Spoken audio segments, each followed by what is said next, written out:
የእግዚአብሔር ቀን አለው የተዋረደውን የሚያከብርበት። የአልዓዛር ቀን ይመጣል ያልኳችሁ ይኸውላችሁ ያቺ ቁስሉን ያከበት የነበረችው ጣቱ እንኳን የምትፈለግበት ቀን ይመጣል። ባለጸጋው ነው እንዳላል አልዓዛር ጣቱ ውሃ ነክሮ ምላሴን ያበርድልኝ ዘንድ አልዓዛርን ስደድልኝ አይለው መሰላችሁ? እንዳለቀስክ አትቀርም አንተ ክርስቲያን። ከበረታ ሳታጉረመርም ከኖርክ እንደ አልዓዛር እግዚአብሔርን ካልሰደብ አልዓዛር እኔ በጽድቅ እየኖርኩ በክፋትና በኃጢአት የሚኖሩትን ባለጠጋ ያደርጋል በማለት እግዚአብሔርን ካልተውክ እንዳለቀስክ አትቀርም፣ ትስቃለህ። እንደተተውክ አትቀርም፣ ትከበባለህ። አንድ ቀን የሚያገኘን አምላክ አለ።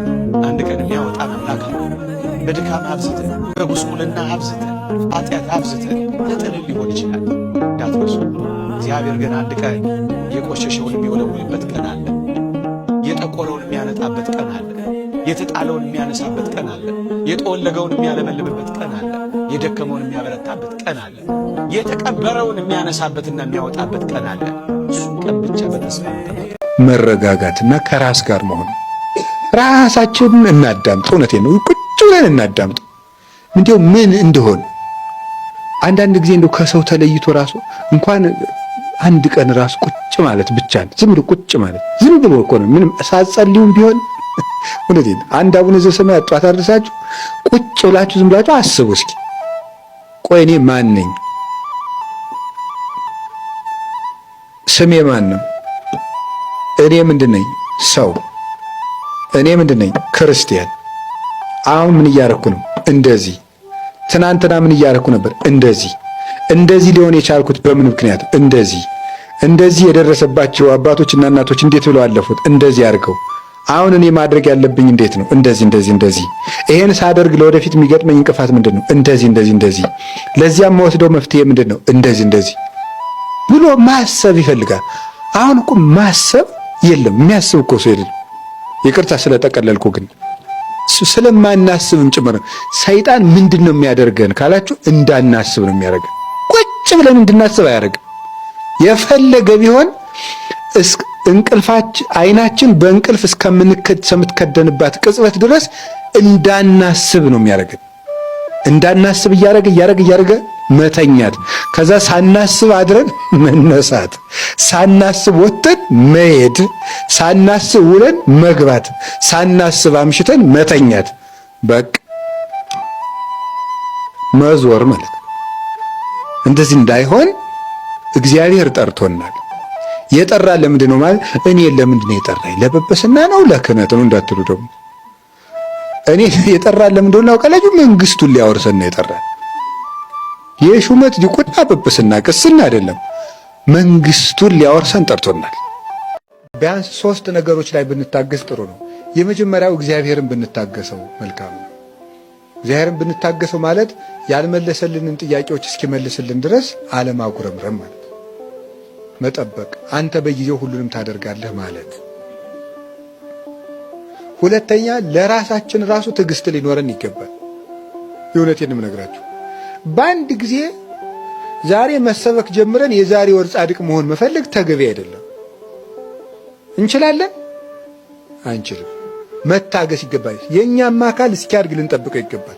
አይዞ በርታ፣ ደግሞ ይችን አስተካክላት እያሉ ራስንም ቢሆን መታገስ እስኪያፈራ ወዲያው ቸኩሎ አይ እንግዲህ እኔ 1 ወር ሞከርኩ አልተስተካከሉም እንግዲህ ይቅርብኝ ማለት አይደለም። ለራስም ታጋሽ መሆን ያስፈልጋል። እኛንም ቢሆን ብንወድቅም እያነሳን ብንንሸራተት እየደገፍን ራሳችን ራሱ ልንታገሰው ይገባል። በስህተቱ እንዲቀጥል ሳይሆን እንዲበረታ ለራሳችሁም ይቅርታ ማድረግ አለባችሁ። አጉል ይቅርታ አይደለም። አይዞህ ትደርሳለህ፣ በእግዚአብሔር ኃይል ትደርሳለህ እያሉ ራስን ማበርታት ያስፈልጋል። አሁን ካልተለወጥኩ አለ ማለት ነው። 3ኛ ዳተኞች አትሁኑ ግን ተብለናል። ፈጥነን መወሰን አለብን፣ ግን ለውጡንና ፍሬውን ቶሎ አንጠብቅ ነው። 3ኛ የኛ የሆነን ሰው ልንታገሰው ይገባል ነው እስኪስተካከል ድረስ። ከጸለይንለት የማይስተካከል ሰው የለም። ህሊናውም ይመለሳል። ክፉ አመል ሁሉ ይስተካከላል። ዲያብሎስ ብቻ ነው የማይስተካከለው። ስለዚህ ያን መታገስ ማለት ነገሮች እስኪፈጸሙ ጊዜያቸውን መጠበቅ ማለት ነው። የ5 መክሊት ነው። 5 መክሊት። እነዚህን መክሊት ክርስቶስ ሰጥቶናል። በእነዚህ ሁሉን ነገር ማትረፍ ይቻላል። ለምን ትጨነቃላችሁ? ጌታ ሆይ መቼ ነው የምታሳካልኝ? መቼ ነው የራሴ ጎጆ የሚኖረኝ? የራሴ መጠለያ የሚኖረኝ? አከራዮች እኮ ጨቅጭቀው ገደሉኝ። አንዱ የሚበላው አጥቶ አስፋልት ላይ ያድራል፣ ረሃብ መሮታል። አንተ ደግሞ ለቤት ኪራይ የምከፍለው እያለ የአከራይዋ ጠባይ ነው የመረረ ወይ ጥጋብ። ይሄ እንደው እናቱ የሞተችበትና ገበያ ሄደችበት እኩል ያለቅሳል። እውነት ነው። አከራይ የሚጨቀጭቅ ይመስለኛል። አልፎ አልፎ አከራይ ይጨቀጭቃሉ። ደሞዝ እያጣሩ ይጨምራሉ፣ ሲወደድ ይጨምራሉ። እነሱ ያለ ቤት የተፈጠሩ አይመስሉም። እንደው ከእናታቸው ማህፀን ሲወጡ እንደው አንድ ቪላ እያያዙ የተወለዱ ነው የሚመስሉት ሲጨክኑ ማለት ውጡ ሲሉ። እናንተም ተው፣ በሕግ አምላክ ታረሙ፣ በመምህር አምላክ ቤት እግዚአብሔር ነው። ሰው ድሃ አታሰቃዩ። እውነቴን ነው። ተዛዝነን ዘመኑን እንለፈው። በወንድሙ የሚጨክን ለሱም ጨካኝ ሰው ይጥልበታል። ርኅሩህ ሁኑ፣ ድሃ አትግፉ። ክርስቶስን ፍለጋ እዚህ እንደተሰበሰባችሁ አውቃለሁ። መቅደስ ውስጥ ቁጭ ብሎ የሚጠብቅ እንደ ንጉሥ ቁጭ ብሎ የሚጠብቅ አይደለም። አስፋልት ላይ ያለው ድሃ ክርስቶስ ነው። ጦም የሚያድረው ወንድማችን ክርስቶስ ነው። እኛ ሁለት አይነት ምግብ በልተን ሶስተኛው በመጉደሉ እያጉረመረም ጥሬ አጥቶ የሚያድር ድሃ ጎረቤታችን አለ። ያ ክርስቶስ ነው። ታስታውሳላችሁ? እንግዳውኝ ብመጣ አልተቀበላችሁኝም፣ ተርቤ ያላበላችሁኝም፣ ተጠምቼ አልጠጣችሁኝም አለ። መቼ ርቦ ሆነ ያላበላን ሲሉት ለባልንጀራችሁ ካላደረጋችሁ ለእኔ ያላደረጋችሁ ምን ያለ። ወገኖቼ ነፍስን የሰጠ መብልን አይሰጥም? ቁርበትን የተከለ ሰውነትን የፈጠረ ልብስን ይነፍጋልን? እግዚአብሔር ለሚበልጠው ከታመነልህ በሚያንሰው ነገር መጠርጠር ይገባሃልን? ፍጠረኝ ሳትለው ፈጥሮሃል። ካለመኖር ወደ መኖር አምጥቶሃል። ያላሰብከውን ነገር አምጥቶ ሰጥቶሃል። በጸጋ አክብሮሃል።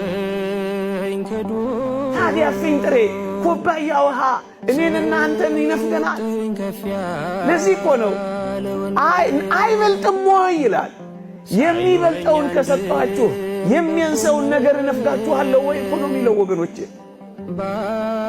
ለሚበልጠው የታመነልን በሚያንሰው ነገር እንዴት ትጠረጥሩኛላችሁ ነው እኮ የሚለን። ለዚህ እኮ ነው ነፍስን የሰጠ ምግብ መስጠት ይሳነዋል ወይ? ደግሞስ ሥጋን ከአራቱ ባሕርያት አዋህዶ የፈጠረ ልብስ መስጠት ያቅተዋል ወይ? ሳትጠይቀው የሰጠህ አይደለምን? ሳትለምነው ያመጣህ አይደለምን? በሚያንሰው እጅግ ዝቅ ባለው ነገር አምላክህን ልትገምተው ይገባልን? ደግሞስ ሥጋን አስነስቶ ነፍስን አዋህዶ ኋላ በመንግሥተ ሰማያት እጅግ መንፈሳዊ ሕይወትንና ምግብን የሚሰጠን አሁን በምድራዊ ነገር እሱ ይጠረጠራልን? በሚበልጠው ታምኖልሃል። በሚያንሰው ነገር ለምን ትጨነቃለህ? ደግሞስ ሥጋውን የቆረሰልህ ደሙን ያፈሰሰልህ ራሱን የሰጠልህ ከዚያ ወዲያ ያለውን ነገር እንዴት ይነፍገኛል ብለህ ታስባለህ? ከሰማይ የወረደው ለአንተ ነው። መስቀል ላይ የቆመው ለእኛ ነው። ሥጋውን መብል ደሙን መጠጥ አድርጎ የሰጠን ብቃት የመቼ ሆነና እህል ምግብ ለብስ እግዚአብሔር ለዚህ ሳይታመን ይቀራል። ለዚህ ነው አትጨነቁ የሚለን። የሚበልጠውን ከሰጠው ግድ የለም በሚያንሰው ነገር አትጠርጥረኝ ታመነኝ የሚለን እኮ ለዚህ ነው ወገኖቼ። ምድርን ያመናትን ያክል እንኳን እግዚአብሔርን እኮ ማመን አቅቶናል። በምድር ላይ የምንሽከረከረውን ያክል እንኳን እግዚአብሔርን መታመን አቅቶናል።